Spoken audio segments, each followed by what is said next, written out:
Ngayong araw, meron nga po tayong dalawang low pressure area na monitor. Isa po ay nasa loob ng ating area of responsibility at meron ding isa na nasa labas pa ng ating area of responsibility.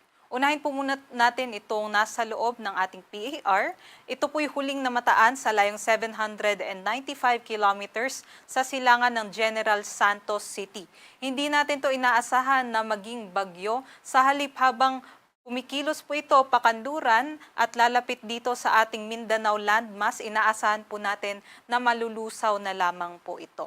Samantala, yung isang low pressure area naman na nasa labas pa ng ating PAR ay nasa layong 2,135 kilometers sa silangan ng northeastern Mindanao. Sa susunod na 24 oras ay may mababang tsansa po ito na maging bagyo. Ngunit ito po aalamin natin ang magiging senaryo na ito mamaya-maya. Ngunit ito nga pong LPA na nasa loob ng ating PAR, yung trough nito o yung extension ng kanyang mga kaulapan ay makakaapekto at magdadala ng katamtaman hanggang sa malalakas na mga pag-ulan sa malaking bahagi ng Mindanao, maging dito rin po sa may areas ng Eastern, Central Visayas and also sa may Negros Island region.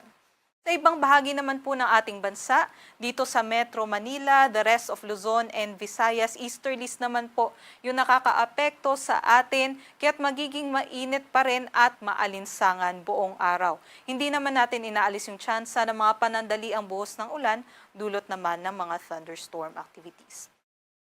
Ito naman po yung ating inaasahan na lagay ng panahon ngayong araw sa Luzon. Magiging mainit nga po at maalinsangan, so possible nga po makapaglaban naman po yung ating mga kababayan. Ngunit kung meron nga po tayong mga thunderstorm advisories, ay maaari nga po nating bisitahin ang panahon.gov.ph para updated po tayo kung meron po tayong mga panandaliang buhos ng ulan sa hapon hanggang sa gabi. Ito po yung ating mga agwat ng temperatura kung saan pinakamataas pa rin sa may Tuguegarao 27 to 39 degrees Celsius, Metro Manila naman 26 to 36, sa may Lawag 27 to 34, Tagaytay 25 to 34, Legazpi 27 to 33 at sa may Baguio naman 19 to 26 degrees Celsius.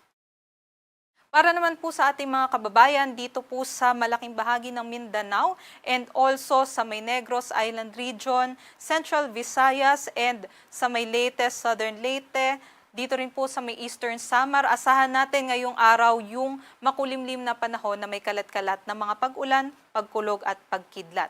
Posible nga po yung katamtaman hanggang sa malalakas na mga pag-ulan, kaya't doble ingat po dahil posible yung mga pagbaha at pagguho ng lupa. Dito rin po sa may Palawan and the rest of Visayas, inaasahan po natin yung generally fair weather conditions naman po, although mataas po yung tsansa ng mga localized thunderstorms, especially dito sa may Palawan area. Agwat ng temperatura natin, pinakamataas dito po sa may Palawan, 27 to 34 degrees Celsius, sa may Zamboanga naman 25 to 32, Davao 26 to 32, sa may Iloilo at Cebu, between 27 to 28, at ito naman po sa may Cagayan de Oro, 26 to 31, at sa may Tacloban, 27 to 31 degrees Celsius. Ito po yung mga air temperature pa lamang o yung mga temperatura ng hangin. Iba pa po yung ating heat index na pinagsamang epekto ng air temperature at yung ating moisture sa hangin o humidity o in Tagalog nga po halumigmig. So nakapagtala po tayo ng pinakamataas na heat index dito po sa Metro Manila kagabi or kahapon po ng alas 5 ng hapon, 42 to 43 degrees Celsius po yung pinakamataas natin na itala na nasa danger level. Habang sa may Apari, Cagayan, umabot po ng 48 degrees Celsius ang ating heat index. Napakadelikado po nito. At para naman po sa ating forecast heat index ngayong araw, sa Metro Manila ay magpapatuloy po yung mainit nga po at malinsangang panahon. So 42 to 43 degrees Celsius pa rin yung ating heat index over the weekend at pinakamataas na forecast natin dito po sa may Apari, Cagayan at Tuguegarao City, Cagayan, nasa 47 degrees Celsius pa rin po. So danger level, ano nga ba yung epekto nito? Posible nga po kung magbabad tayo sa init at sikat ng araw ay makaranas po tayo ng heat exhaustion, heat cramps, and in worst case scenarios nga po ay heat stroke. So delikado, magdala po tayo ng payong, uminom ng tubig at hanggang maaari kung wala naman po tayong kailangang puntahan sa labas ay mas mabuti nga po na nasa loob lamang po tayo ng bahay at stay hydrated lamang po sa ating mga kababayan. Para naman po sa kalagayan ng ating mga karagatan, wala naman po tayong nakataas na gale warning at nasa banayad hanggang katamtaman lamang po yung ating mga karagatan.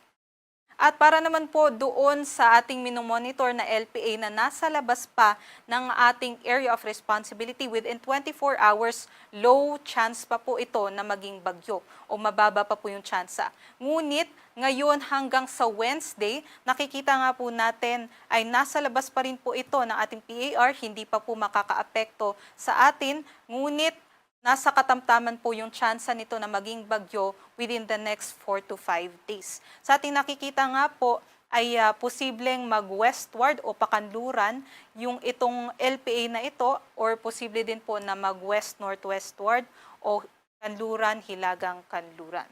Ngunit hindi pa po ito makakaapekto sa susunod na 4 na araw.